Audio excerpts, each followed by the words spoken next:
his ass on fire, and he'll be running. Now ask yourself, which one is more evil? Kidnapping somebody, and then not just kidnapping them and raping the person, versus stealing a phone that's not even up to 30,000 naira. But they were videoing them. Oh, did we touch you? Do we do this? Do we do that? Our Biafran people understand damn well exactly and why they are sitting at home. And that's why they will continue to sit at home. It doesn't matter what the propaganda the enemy has. It doesn't matter who they use, because we find out that Fulani have learned something from what happened during the Biafran genocidal war, right? They learned that instead of actually fighting us, because they can't stand our liberation army, they can't stand the ESN, but instead of fighting us, they would rather bribe the gullible ones among us. That's why you have somebody like Ifeanyi, a criminal. What, didn't he run away when Fulani attacked him? Wasn't he the only one that survived? I believe he was the only one that survived. And now he has, after running away and hiding, now he has summoned courage. He has summoned courage to come and run his mouth. He has summoned courage to come and tell you. I mean, these people have no shame. Imagine somebody that played an active role in the kidnap of Mazen Nnamdi Kanu coming and telling you how he loves Ojukwu. Coming and telling you how Ojukwu was this, he's from Newi, and I mean, Jesus Christ, these people have no shame. You know, I don't know, you know, that's why our prime minister is different, because he's the only one that can extend an olive branch to these criminals. Somebody like me, no, no, they are even worse than Fulani. They're all terrorists, just like Asari Dokubo.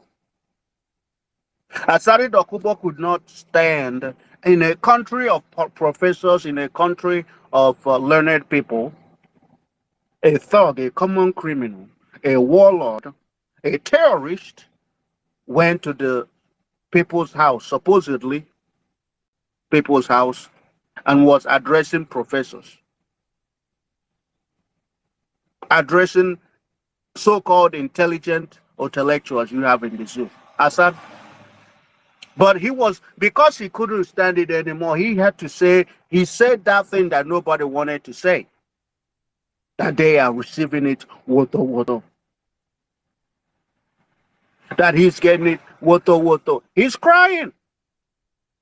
The video he made when he said that his father was the one kidnapped, it was anger. I understood it, because he thought this was pipeline. Like I always say,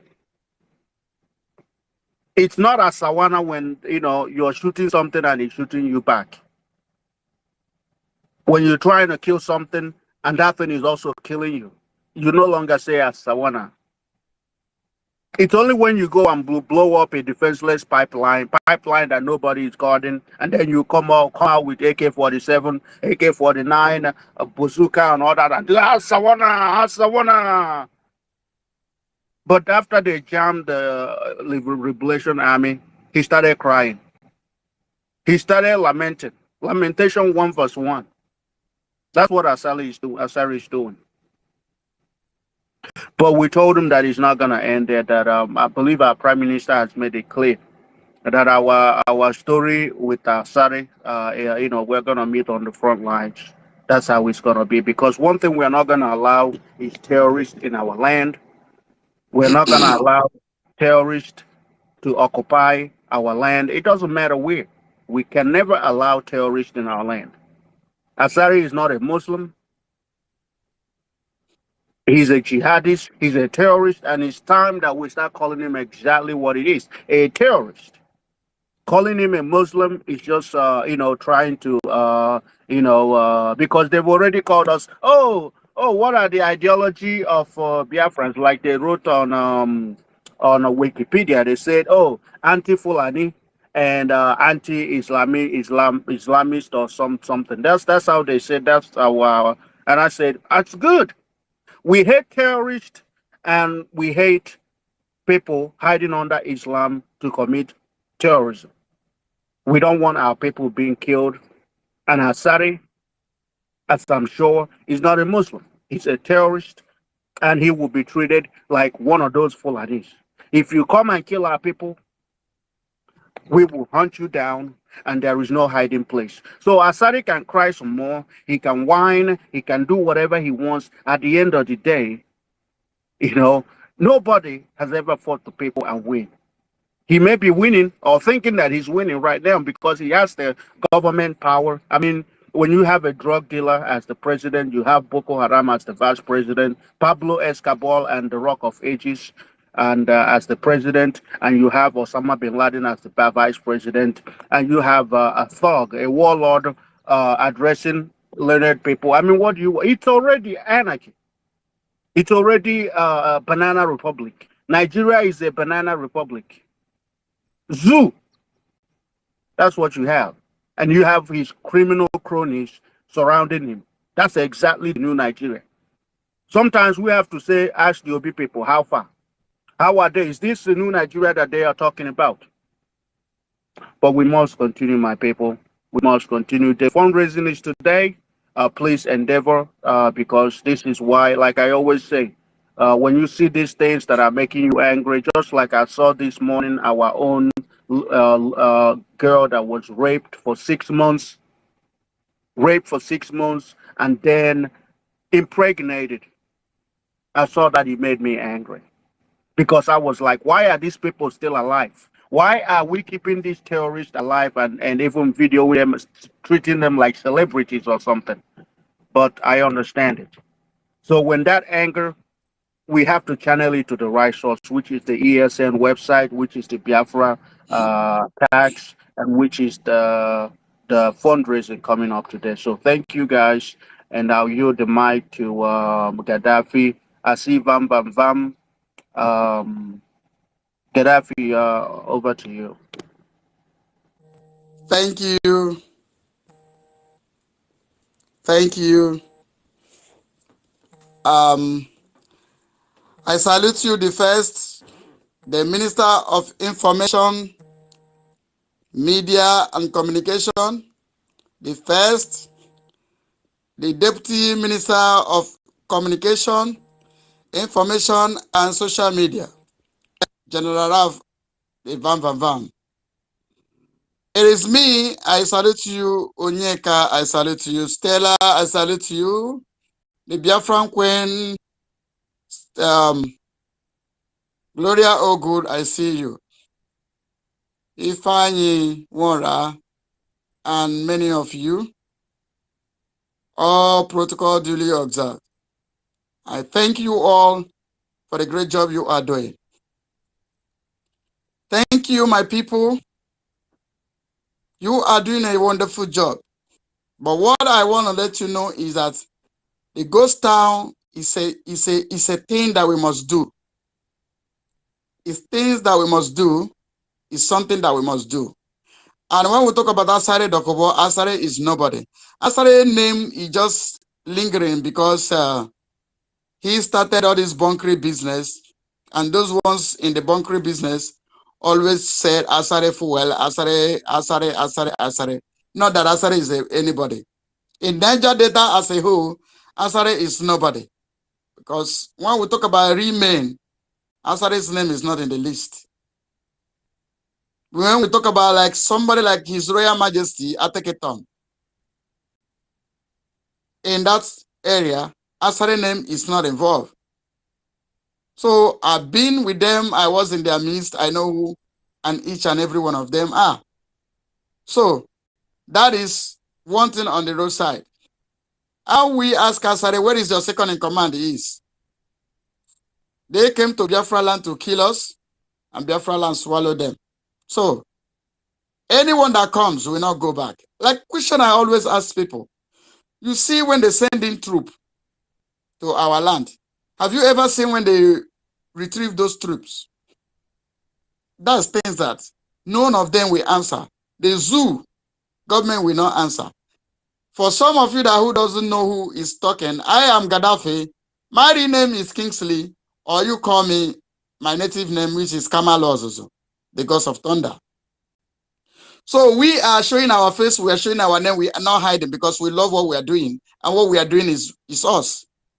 So Asare should not said he did not see any man in Igbo land or in Biafra land. There is men. We are quiet just because we are respecting our prime minister when he unleashed the beast that is under him. There was a man of God, Joshua Iginla, talk about the lion, the white lion, the puppy that developed the destiny of a lion. That prophecy has never expired. So the Biafran Liberation Army is doing the needful. And we are not afraid. Like I said, deep things were revealed unto us. And we know it. The plan, they're planning, we have seen it, we know it. But let me tell you, it is only a tree they say they want to cut down, it will remain at the same spot. Biafra people will defend our land. And nobody will come to kill us who will go back alive. It's a promise. And that will definitely stand. So, above all, before I forget, today the Prime Minister will be having a town hall meeting in my country, in South Korea. Please, as all of us gathered in this Twitter space, less than 10 minutes, we'll be joining the studio, the Zoom. And I believe it's going to be broadcast live so that the Fulefus will stop calling it secret meeting.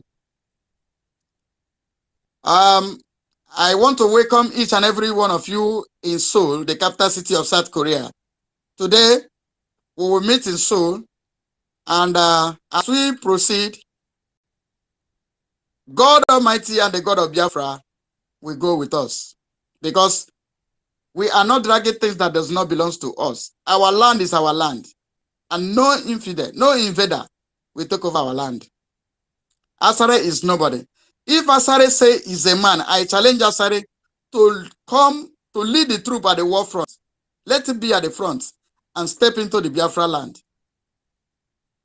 If Asare said is a man, let him, Asare, lead his group and step into Biafra land. If Asare go back alive, I, Gaddafi, will resign from this struggle. So that is it. So Asare is not even a threat to what we are doing. The kingdom of Biafra will continue because the Almighty God himself has made it to be so. Biafra is a kingdom. Our leader Mazen Nandekanu said that is the kingdom of God here on earth. So I am calling it as the kingdom of Biafra. And the kingdom of Biafra, the land that flows with milk and honey. I want each and every one of you, like I challenged the Obedient. I said, you guys contributed $150 million to Obedient. Give us the same amount, we will give you Biafra less than 24 hours. Because you can never be accepted in Nigeria. You should know that. You are a Biafran. Know who you are. Stand shoulder to shoulder with our Prime Minister, His Excellency Mazi Simon Ekpa. Stand with him so that the good life, you will taste it. Because some of us in Biafra land, some of us never enter plane, some of us never enter train, some of us never experience anything good life. Some of them are like, they died at the age of 50, 60, some of them 100. So it's a taboo. Why we are fighting for Biafra is we live abroad, we see what is called good life. And that's what we want to bring home. And also ask yourself, why are you in this struggle? Are you here as a sabotage? Are you here to fight for your people? Thank you, Duty Calls. We have to prepare the studio, and we are expecting each and every one of you in Seoul today. Our Prime Minister will be live in Seoul. And I want you to accompany his entourage, his convoy, to land in the city of Seoul today. Thank you, Biafra. Thank you, my fellow citizen of Kingdom of Biafra. Thank you, my fellow cabinet. Thank you, my fellow comrade. Thank you, each and every one of you. Thank you. I see 555 Vision here. I salute you all. Please join us as we proceed. God bless you. Thank you.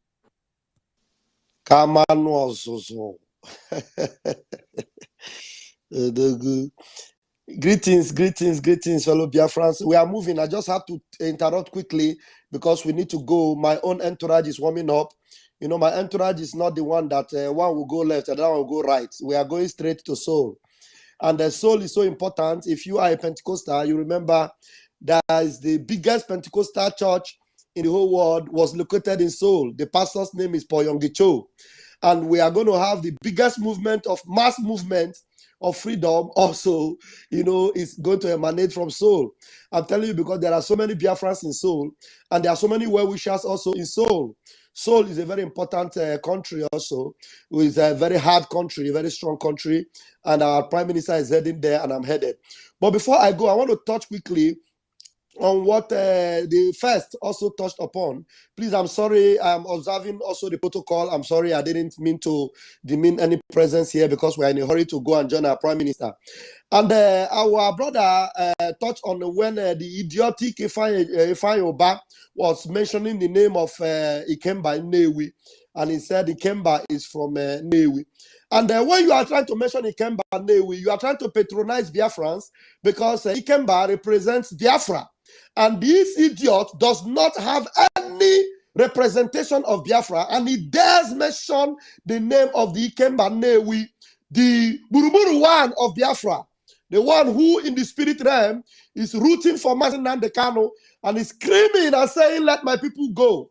And this idiotic Fulani slave is mentioning the name of Ikemba Nnewi, trying to patronize Biafrans, and Biafrans will not buy your goods. That is why we have decided to boycott everything that has to do with Ifeanyi Oba. I don't know if people are hearing my voice right now. Hope I'm not speaking to myself.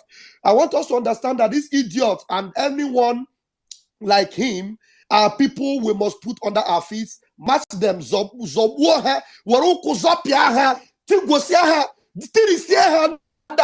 people. Biafrans, and we are going home. You dare not mention the name of Ikemba Nnewi because Ikemba Nnewi is a full embodiment of Biafra. And you are a pest in Biafra. Biafrans have decided to spit you out of their mouth, and we're going to ensure we do that. I'm going to bow out right now very quickly because we want to join our Prime Minister in Seoul, Switzerland, in Seoul, South Korea. Thank you very much. Blessings.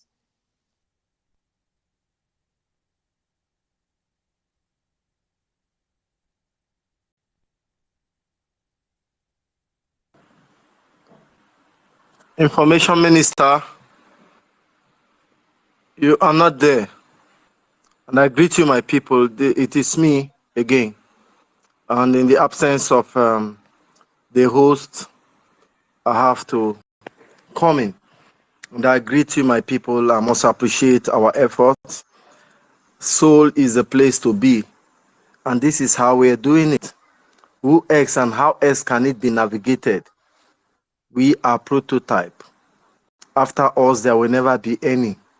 Before us, there was none like us. And look at how we are going about our liberation. At this point in time, it is actually the autopilot. It is only Chukwu Okike Abiama that is directing the craft, and we shall all land safely. I want to start by saying that Asare Dokubo should not be referred to as warlord.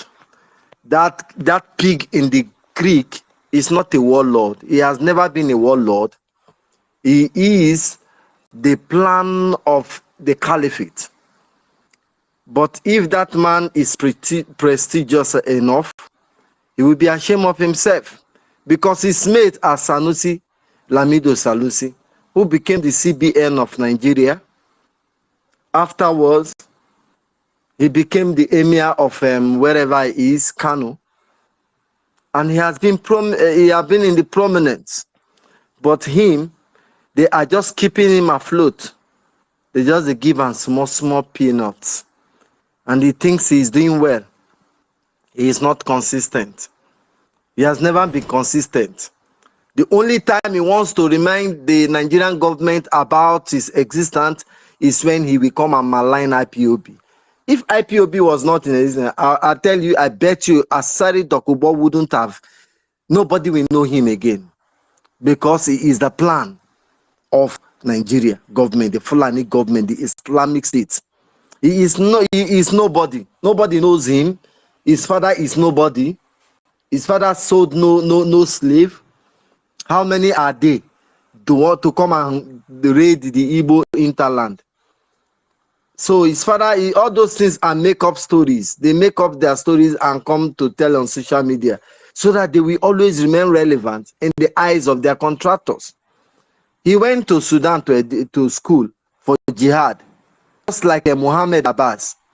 It was an Islamic man, a Fulani man from one other country that took him to Kuwait. So is Asari Dokubo. He went to Sudan. Before anything, they went there to indoctrinate him, just like Mutalab.